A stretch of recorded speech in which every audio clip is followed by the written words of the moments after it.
عبد الله بن مسعود رضي الله عنه عن رسول الله صلى الله عليه وسلم قال: لا يكسب عبد مال حرام فيتصدق منه فيقبل منه ولا ينفق منه فيبارك له فيه ولا يترك خلف ظهره إلا كان زاده إلى النار، أو كما قال عليه الصلاة والسلام. محترم حضرات، نبی کریم صلی اللہ علیہ وسلم نے اپنی امت کو پاکیزگی اور طہارت کی تعلیم دی ہے، اور مسلسل اس بات کی آپ نے تاکید فرمائی کہ تم اپنے ظاہر اور باطن کو پاک رکھو، اور اس طرح عبادت کے لیے ظاہری بدن کو پاک کرنا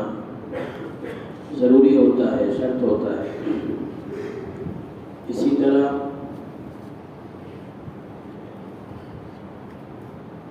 عمل کے یا عبادت کے اللہ کے یہاں مقبول ہونے کے لیے اور ایک ایمان والے کے کامل ایمان والا بننے کے لیے یہ ضروری ہے کہ وہ اپنے ظاہر کے ساتھ ساتھ باطن کی پاکیزگی کا بھی خیال کرے، اور باطن کی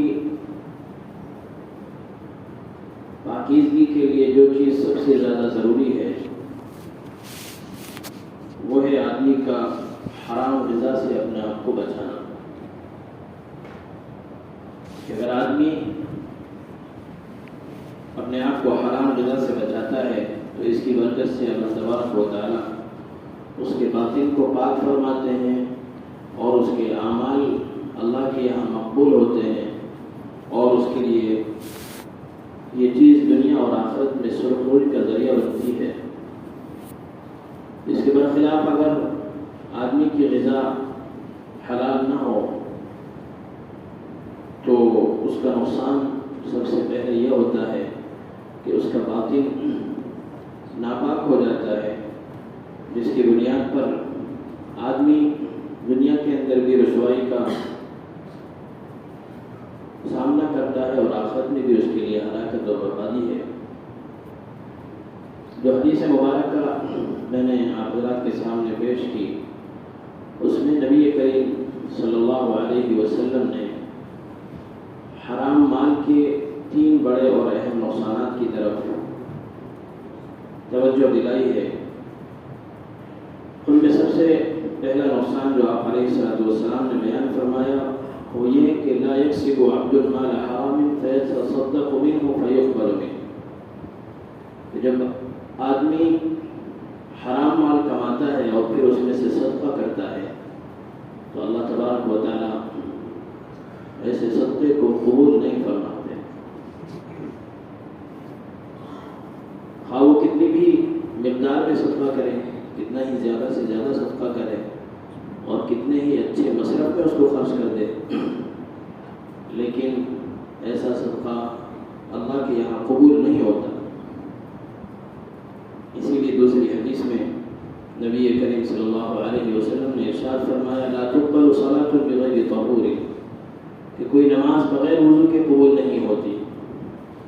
ولا صدقۃ من غلول، اور کوئی صدقہ حرام سے کیا ہوا قبول نہیں ہوتا۔ بہت سے لوگوں کا یہ خیال ہوتا ہے کہ حرام سے کمائی ہوئی دولت کو اگر اس کے ذریعے کسی مسجد یا مدرسے کو بنا دیا جائے یا اس کو کسی اور نیک کام کے اندر لگا دیا جائے تو گناہ مٹ جاتا ہے، اور وہ ناجائز مال جائز ہو جاتا ہے۔ یہ خیال غلط ہے۔ اسی خیال کو دور فرمانے کے لیے نبی کریم صلی اللہ علیہ وسلم نے یہ وضاحت فرما دی کہ حرام مال سے کیا ہوا صدقہ اللہ کے یہاں قبول نہیں ہوتا، بلکہ علماء نے یہ لکھا ہے کہ اگر کسی کے پاس حرام مال ہے اور وہ اس کو ثواب کی نیت سے صدقہ کر رہا ہے تو یہ خود ایک بڑا گناہ ہے اور یہ حرام کام ہے۔ اسی لیے یہ مسئلہ علماء بتاتے ہیں کہ اگر کسی کے پاس حرام مال ہو، مثلا سود وغیرہ کا مال ہو، تو اس کے لیے ضروری ہے کہ اس کو وہ بغیر ثواب کی نیت کے غربا اور فقراء میں تقسیم کر دے، ان کو دے دے۔ اس کو اپنے استعمال میں لانا بھی جائز نہیں ہے، اور اسی طرح ثواب کی نیت سے صدقہ کرنا بھی اس کا جائز نہیں ہے، کیونکہ ایک طرح سے یہ گویا کہ اللہ کے ساتھ مذاق ہے، اس لیے اس سے بچنا ضروری ہے۔ تو بہرحال حرام مال کا ایک بڑا نقصان یہ ہے کہ اس کے ذریعے اگر صدقہ کیا جائے تو اللہ کے یہاں وہ قبول نہیں ہوتا۔ دوسری چیز جو نبی کریم صلی اللہ علیہ وسلم نے ارشاد فرمائی، وَلَا يُنْفِقُ مِنْهُ فَيُبَارَكُ فِيهِ، کہ حرام مال کی برکت کو اللہ تبارک و تعالیٰ ختم فرما دیتے ہیں۔ یہ حرام مال جس کام میں بھی لگایا جائے گا، جس چیز میں بھی لگایا جائے گا، اس چیز کے اندر سے اللہ تبارک و تعالیٰ برکت کو ختم فرما دیں گے۔ چنانچہ اگر اس کے ذریعے کوئی کاروبار کیا جائے گا تو وہ کاروبار بیٹھ جائے گا۔ اس مال حرام کو اگر اپنی اولاد پر خرچ کیا جائے گا تو وہ اولاد بجائے آنکھوں کی ٹھنڈک بننے کے نافرمان بنے گی اور آدمی کے لیے وبال جان بن جائے گی۔ اور اسی طرح اس مال کو اگر اپنے گھر کے اندر لگایا جائے گا تو وہ گھر مصیبتوں کا اور پریشانیوں کا کی آماجگاہ بن جائے گا۔ اس لیے نبی کریم صلی اللہ علیہ وسلم نے یہ ارشاد فرمایا کہ حرام مال کی نحوست یہ ہے کہ اللہ تبارک و تعالیٰ اس کی وجہ سے برکتوں کو ختم فرما دیتے ہیں۔ یہی وجہ ہے کہ آج اچھے خاصے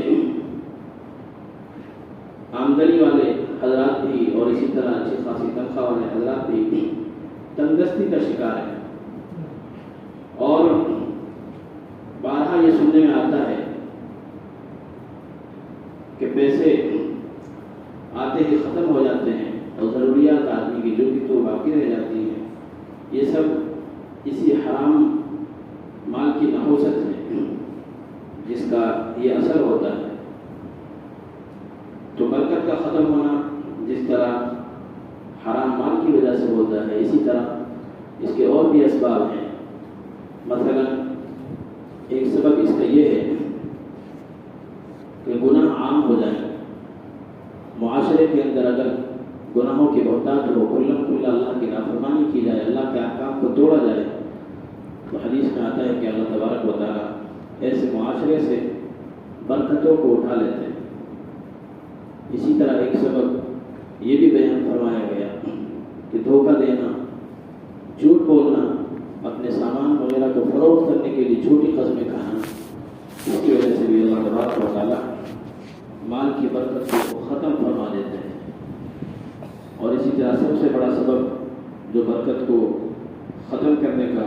سبب ہے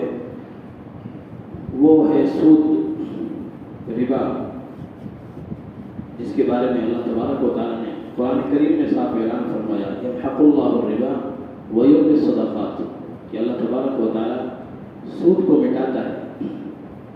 تو جس چیز کو اللہ تبارک و تعالیٰ مٹائے اس کے اندر برکت کا تصور بھی نہیں کیا جا سکتا۔ اس لیے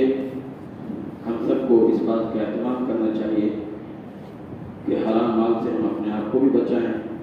اور دوسروں کو بھی بچانے کی کوشش کریں۔ تیسری چیز جو نبی کریم صلی اللہ علیہ وسلم نے بیان فرمائی وہ یہ کہ جب آدمی حرام مال چھوڑ کر مرتا ہے تو جس طرح یہ حرام مال دنیا میں اس کے لیے خسارے اور نقصان کا ذریعہ تھا، مرنے کے بعد بھی یہ مال اس کے لیے بربادی کا ذریعہ بنتا ہے اور اس کے جہنم میں جانے کا سبب بنتا ہے۔ چنانچہ جب آدمی دنیا کے اندر حرام مال استعمال کرتا ہے تو اس کے نقصان وہ یہاں اٹھاتا ہے، اور پھر جب حرام مال چھوڑ کر جاتا ہے اور اس کے ورثہ اس مال کے مالک بنتے ہیں اور وہ بھی حرام مال کو استعمال کرتے ہیں، تو یہ جو گناہ ان کو ہوگا، اس گناہ کا وبال اس کو بھی پہنچے گا اور وہ بھی اس گناہ کی وجہ سے اللہ کی پکڑ میں آئے گا. اس لیے حدیث میں فرمایا ہوگا نَزَلَهُ إِلَى النَّارِ کہ اس حرام مال کے چھوڑنے کی وجہ سے آدمی